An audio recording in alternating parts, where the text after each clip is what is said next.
Okay, yeah, so I came out to the shop to make sure the epoxy was setting properly.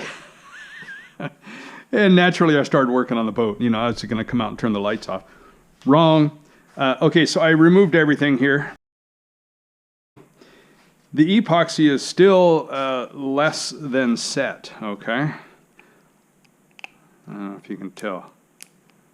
Very sticky yet. Easily dig your fingernail in it, okay? It is set enough that when we're dealing with flat surfaces like this, it'll hold, it's not going anywhere. So this makes a perfect time to get everything out of the way and then come back with your trusty razor blade. You know how I am. I've already done it, but I just went around and cleaned up, you know, any excess that was, I missed this spot, that was on edges and so on. I did the same up here because there was a lot of excess where we'd sandwich these two pieces together, so I peeled all of that off and went one step further. When we're attaching these recoveries, I don't know if you'll be able to tell here or if the light's any good, but as it comes forward, see how much it slants. So if this surface here is flat, how am I going to try to demonstrate that? If this surface is flat and we lay our wood on there, we're going to have a gap like this. So we got to take it down at an angle. Don't have to. I mean, you could always fill all that with epoxy. I have no idea if any of this shows up in the camera, but it helps to angle that. Here is one handy way to do it. I've turned this file into a sanding block. It doesn't sand on this side. I don't want to sand that side because I want to sand this side into an angle. And then you'll do the same over here. I don't do them both at the same time because I think I just get too much going in my head, and you can do too much on one side or the other. Now don't come further forward than here because this is where it starts to overlap, and you just kind of got to fudge and use a lot of epoxy and whatever up here. But make this part here align pretty nicely if you can. Okay? What else was I going to tell you about? You're cleaning off the epoxy. Hey, now's the time. Let's see if we have built a good boat. Let me let this thing relax. Make sure it's sitting here level. It is, has not moved.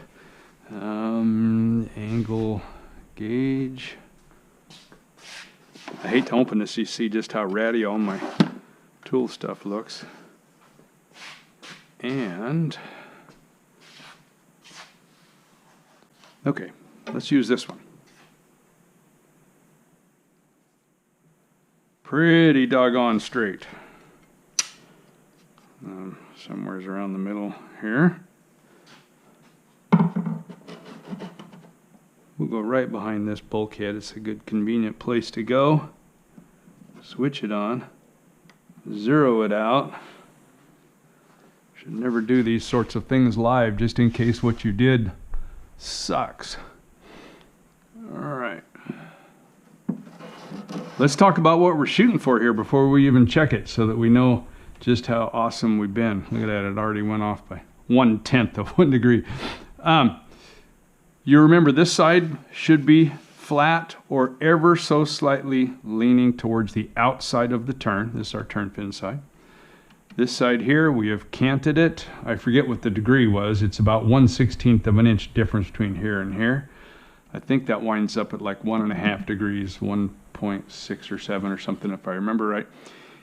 And we want the boat, when we build it, to be slightly shallower, or what's the term? I don't want this side, the outside, to be as deep.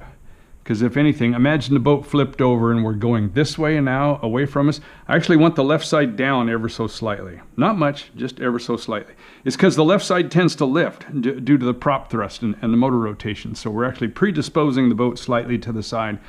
But since this one is angled and this one is flat, if we leveled it based upon the highest point of this one and the flat part of this one, that would be one thing, but this side is actually going to sit a little bit deeper because of the angle. So you kind of got to think about the midpoint of the ride pad and recovery over here. I don't know if that makes any sense at all, but here we go. I'm jiggling it. Okay, now we're 0. Let me try to, don't judge me yet. Let me try to get that up to the very back. There we go. 1/10 of 1 degree, so that's within the margin of error, I would say. The arrow is showing us that this side is slightly deeper, which is not what I wanted. But remember, if you look at that angle, I don't know if you can see that gap where this one should be, hopefully. Yes, more or less flat. Really, the ride point of this sponson is going to be about the midpoint, which would actually mean this one will ride slightly shallower. So this is really good. It's behaving itself. Let's come all the way up and bump here. I've got 2/10 there. That's more than I would have expected, but I can live with it. Let's get on the recoveries. Remember, these we can still adjust. Oh, it's saying 3/10. I would have been happier if this went the other direction, just because it would make me feel good about what we're doing. But again, take a look over here. See how this one is flat? Actually slightly higher over here. If anything, this recovery is slightly canted over. This one is canted quite a bit because we maintained that same angle here. Wait, quick bonus. Oh, I love getting stuff from Wesley's Custom Graphics. Do you know why I like buying my graphics and getting graphics from Wesley's Custom Graphics? Because I get them. I know what some of you guys are doing right now. You're waiting for some of them other guys where you've ordered stuff, and a year later, you ain't got no graphics. You ain't got no money and you got no graphics. I'm sorry, I know it sucks. I've been there. One of the other guys has my money and has a cowling from many years ago, and the graphics never showed up. Order your graphics from Wesley's Custom Graphics. I'll put it, there will be his link will be in the description down below. Look at that. Wait a minute. Owner Alan Vordermeyer. Driver Wheeler Baker. Do you know what we're talking about?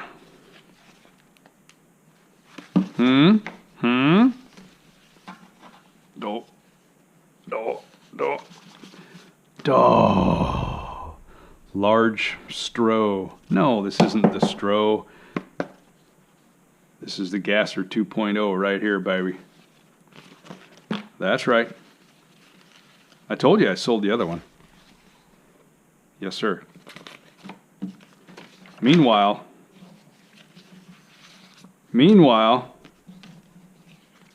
the boss is back. Oh, love it. Meanwhile, when you buy graphics for the Eliminator, that's pretty much what you get. There ain't much on there, right? You got a couple little things on the cowling. You got some hold downs, and you got U21. That's a complicated graphics kit right there. All right, if you haven't done so yet, order your graphics. If you're building, if you're actually building the Eliminator and you're going to paint it up the way I'm doing it, right? Okay, get those. And what the heck, get you some big stroh graphics. We're going to build that too. All right, Wesley's. Contact Brent, link in the description. Contact Wes, link in the description. What you're going to do is you're going to go to his website. I'll put the link in there. You go in there and you fill out that online form. I know when you fill out online forms, you think it goes into Never Neverland and stuff never shows up. No, Wes is different. You order it from Wes, you'll get it, and it's awesome. All right, carry on. Okay, kids, here we are. We're going to put together the last piece of the puzzle with all the money shot stuff here on the bottom. That is to say, the front recovery pads. No, we're not going to use G10. This is 15 thousandths G10, which is super useful for a couple things. One, it makes really cool noises. And that's useful when you just kind of want to entertain yourself because you don't like the thing you made and you need time to think about it. You can play with it. Okay, here's the real deal. I don't know if you can see it. It's kind of transparent. Opaque, let's say. But when you're making an oddball part like this one right here, where it's all weirdly shaped, well, you can't lay a piece of wood over it. You can guess. But here's the weird thing when you start making recoveries and compound angle things. while this is a straight line here, you can't build a straight line part. I hope you'll be able to see this well. This is curved, because once you put this thing on here and you pull it over and do both of these angles, it does funky things to the material, and it draws it over to the side. So you can see that fits really, really nicely. So what I did was lay a larger piece of this 15,000 G10 on here, and then I just drew along where it needed to be cut with a pencil, you know, or you can use a fine line marker or something, and then go back and cut it and sand it a little bit and trim it around until it fits really nice, and bingo, you have a template. Throw that on your wood, cut it out. Also, I know some of you are waiting. I've been working on a template sheet here for you for all these forward pieces. If you're building this boat, you'll find this helpful. Hit me up. Pardon me. I think I swallowed a peanut. Anyway, so that's that. And now, by the way, I can just write on this and throw it in the drawer, and I have ready-made template ready to go. Here's my part. When we're making these recoveries, because it does lots of radical crazy things, I cut these with the grain running side to side instead of front to rear. It's just a whole lot easier to bend it, right? I don't want to have a ton of tension here and fight with my clamps. You will see this is difficult to install. You can put this on and tape it, but there just really is so much tension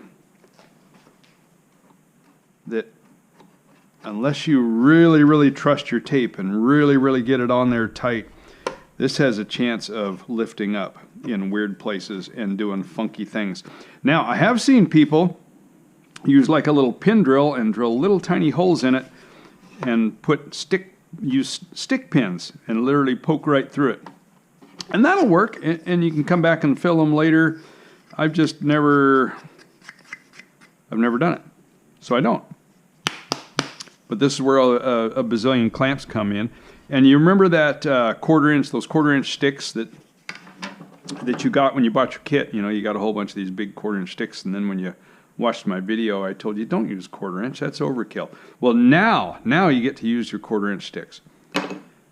I'll show you. Hang on. Okay. Let's put this baby together. Oh, some of you have been so kind and said that I should give Jackson Brown a snack for you. Let's do that right now. You're all about that, huh, Jackson Brown? This poor guy is just not getting around. But he's my boy. Got to hang in there until the fish start biting. You and me will fish one last summer together. That's my boy. I really don't know, fellas. 15 years old. But he's living for the snacks. Oh, you're so good, Jackson. All right, here we go. I can't get enough Jackson Brown.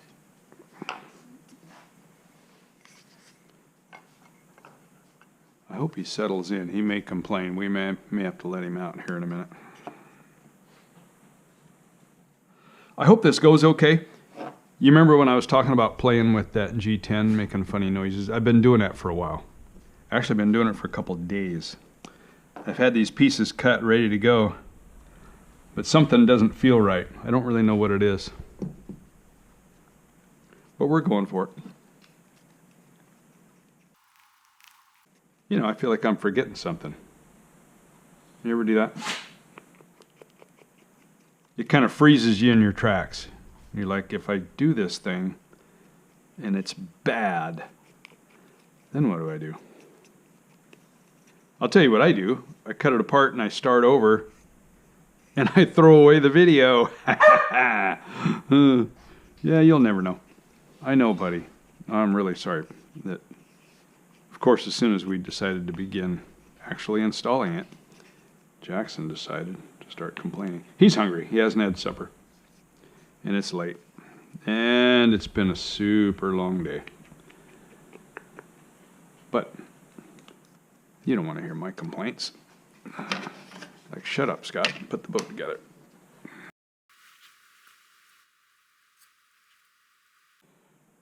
Remember, we're dealing with end grain here, so that's why I'm standing a bunch of epoxy on it. I want it to suck down into that grain.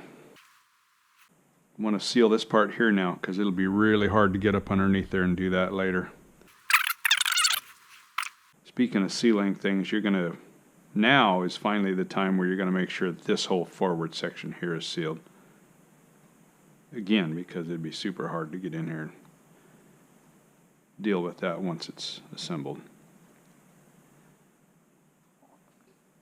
Same deal here.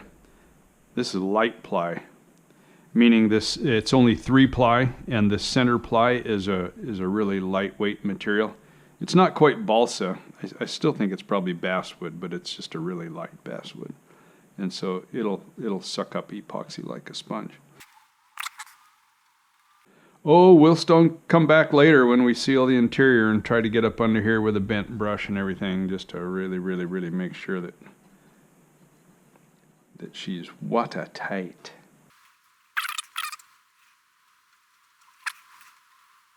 Of course, before you install these, you want to be checking your angles and stuff and making sure that you've still got what you got. You know, you've got your, what do we do? 1.5, 1.6 here, and we're a tenth or two more over here. And then you're going to add almost 2 degrees, maybe 2 degrees. If I'm 1.5 here, I'm probably 3.5 right here. I don't remember exactly what we were. I have checked it, and I did make sure that everything is as it should be. If you need to, you sand it a little bit, do whatever, make it all line up. And we'll, if you want, we'll come back and once this is all completely assembled, we'll come back and verify. Although I hesitate to do that, because if I check it and it's way off, then I'll feel bad. Yeah. Did you see that? Up on the front, underneath. I don't know if I'll be able to show you with this GoPro. There's a piece of 1/8 inch right here. I just grabbed a little star bond and zapped it on there. That's just to, you'll see. Stick around. Okay, so we laid it on there pretty heavy. I see where all of the wood has darkened slightly wherever I put epoxy on it, which is good. That means I didn't miss anything. We're going to let that soak in there for a minute. Let's do it on here.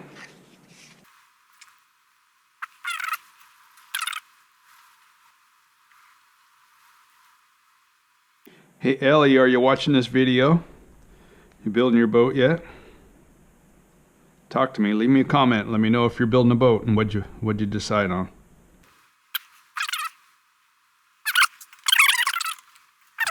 Let's start with a little bit of brown, and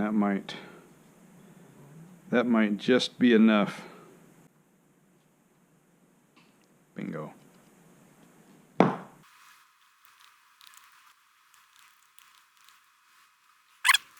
Fine line between too runny and too much thickener.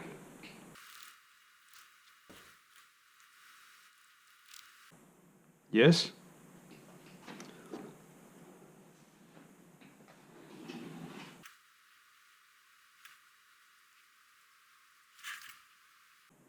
Getting pretty serious up here. I want this baby to stick.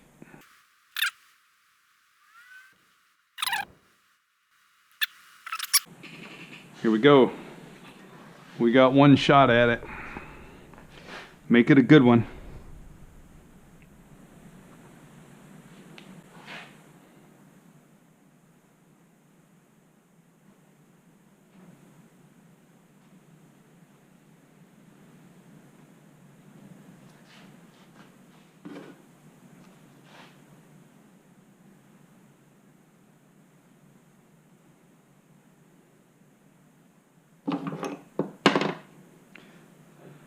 Just got these. Yeah, they're crap. If you see these at that store that everyone knows, they're crap.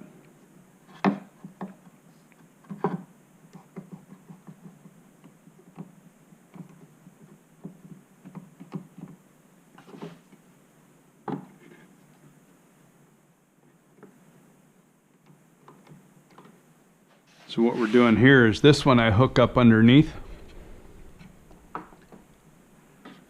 This one you're going to sit right on the sponson chine. I don't know, can you see that?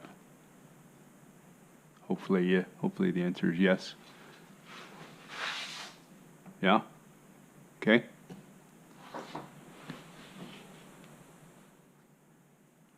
Scoot it over. This first bit, getting the first view on there is just tougher than heck.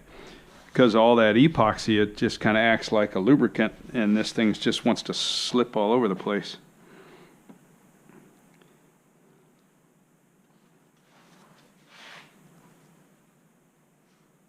I believe that's kind of sort of lined up.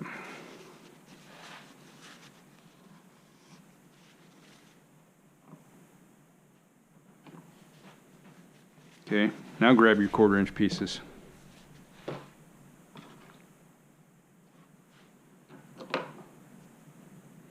See that? It's crap. What's crap? These are, the feet here are just hard plastic, and they slip off really easy, and so they slip off of everything. You know what I mean? This is, by the way, this is the holy grail I have discovered of little bar clamps. Mainly because of the feet. They can't slide off because they wrap all the way around, and they're kind of a rubber material, so that makes them a little bit sticky, and so they hang on to things really nice.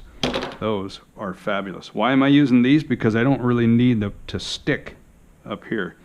I will when we get up here. You'll see.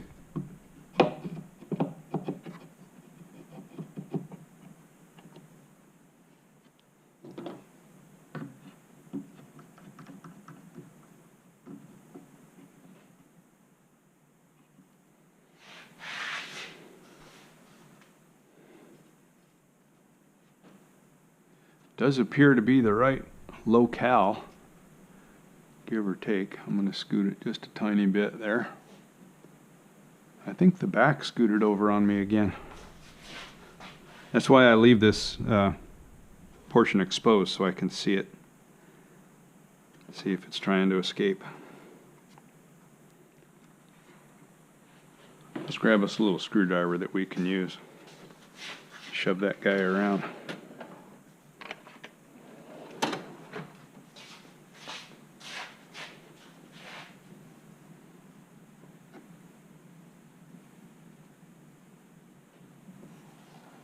Okay.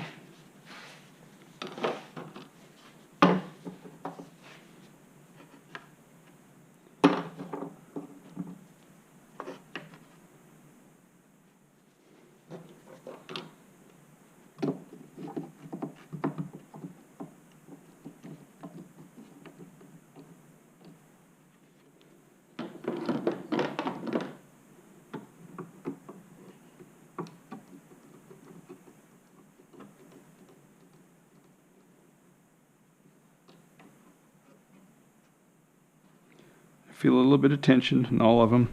We'll come back and readjust if we need to. You won't be able to tell, but I can see back here on this back corner that I'm where I need to be. And I think we're pretty close as it's coming forward. Might need to scoot just a tiny bit, but I'm going to see where it falls out. Where it lands as I put more clamps on.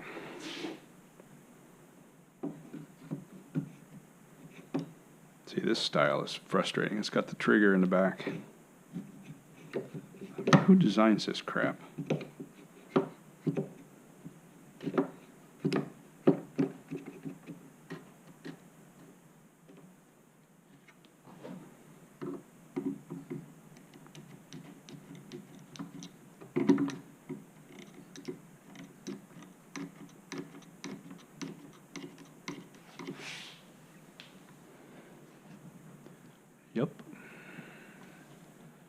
Yep.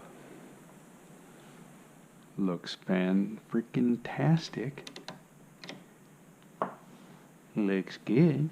Landing in the right spot. Let's see. Should we use another 1/4? Or do we just want to clamp right onto it now? Let's find out. Yeah, it looks like we can go right into direct clamp work.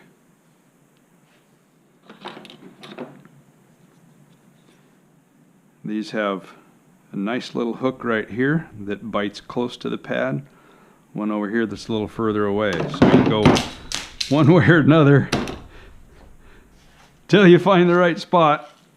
Or you could just use it and flip it around and knock everything apart. It's live.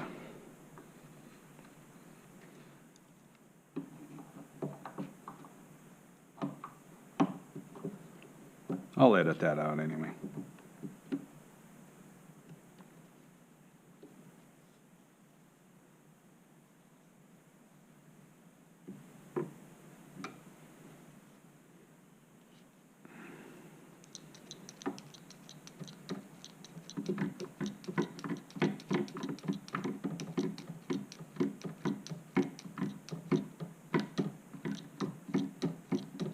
Trigger's sticking on this one.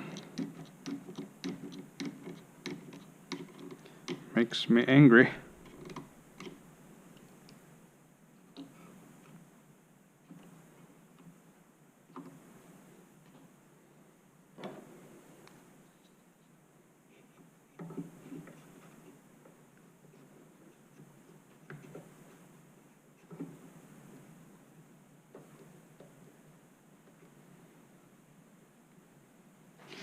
Okay, we're going to pull this around, squish her into place.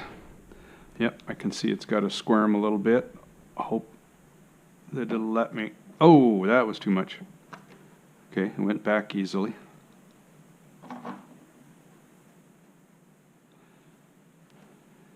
Now I'm using that piece of 1/8 inch that I zapped up underneath there for my clamp to bite into.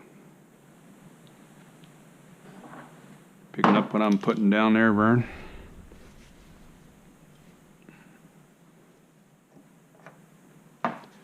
Works great.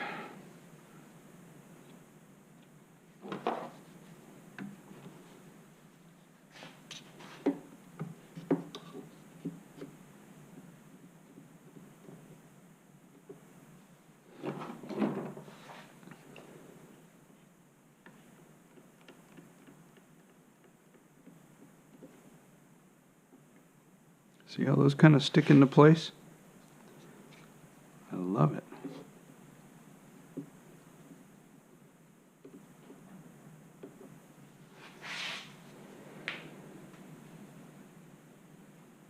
We don't even need a clamp there. All right, what do you got? I do think that we made it.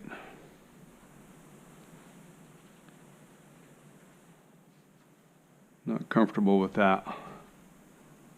Looks like it's pulling down well.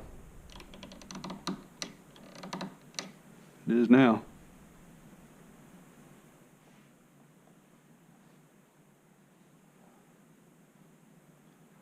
I'd be happier if I saw more epoxy coming out right here.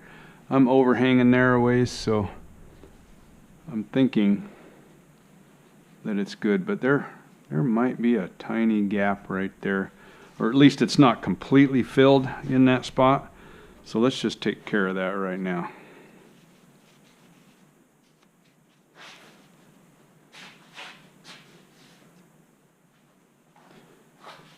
What that's telling me, what I'm trying to say is I can see over there that I didn't sand this fully. I'm going to exaggerate here to kind of make my point, to where I have a gap where the two pieces didn't slam together perfectly like they look like they will over here. I must have got lazy over here, which is not surprising. Which doesn't mean it's not touching. Like I said, you know, it's definitely contacting on this edge, and there's plenty of epoxy in there. But I want it to look good, which is, again, why we're using a little bit of brown here. I'm going to push some up inside there right now.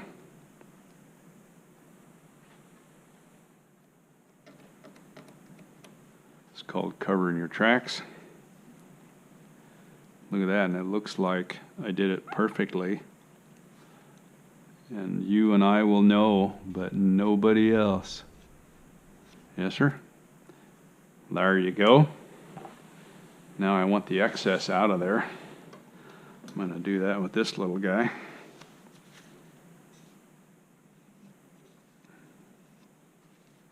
Yeah, I know, I saw that clamp move. And that's fine. In fact, maybe we'll get it out of the way while we do this, and then we'll put it back. Oh yeah, actually looks like once we tug on the clamp a little bit, I think it'll be fine.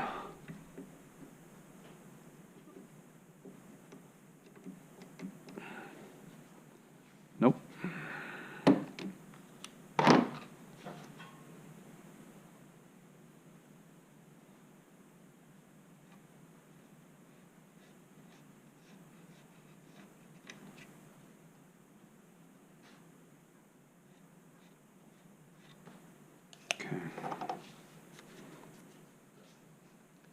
I wonder if a Q-tip would work nice for going up in here and cleaning out the leftovers. Speaking of leftovers, I'm starving to death. I do this all for you, man. And for you, Ellie. Inside joke. Okay. Yes.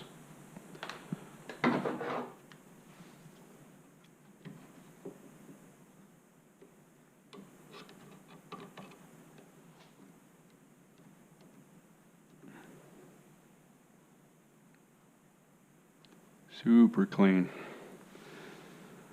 Okay, now do what you can to get up underneath there and pull off any extra epoxy. I think if I go right up against that, yep, scoop some out. For all that stuff that come oozing out on you. Just because we don't want to have to fight that, sanding that off later. We're going to have to. There's going to be some that we just can't get to right now. But yeah, there's a bunch up under here. I want it gone, if at all possible. Being careful not to knock the clamps out again.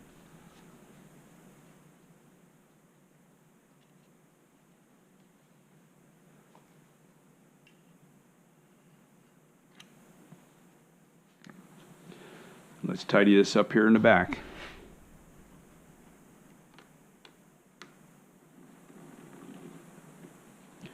That turned out really nice.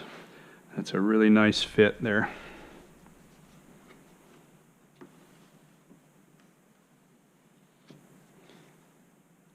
We'll come back later when all is said and done here, and we'll sand that just real lightly, and then when we seal it, we'll have a real nice sharp edge right there. Right there, have a nice sharp edge right there. Don't need extra epoxy laying on here though. It's not pretty. And there you go. All right, now this is walk away time. You don't want to be screwing with this right now. You walk away, be careful, because these clamps, as you have already seen, pop off really easily. Yeah, I'm not worried about a clamp right here and here.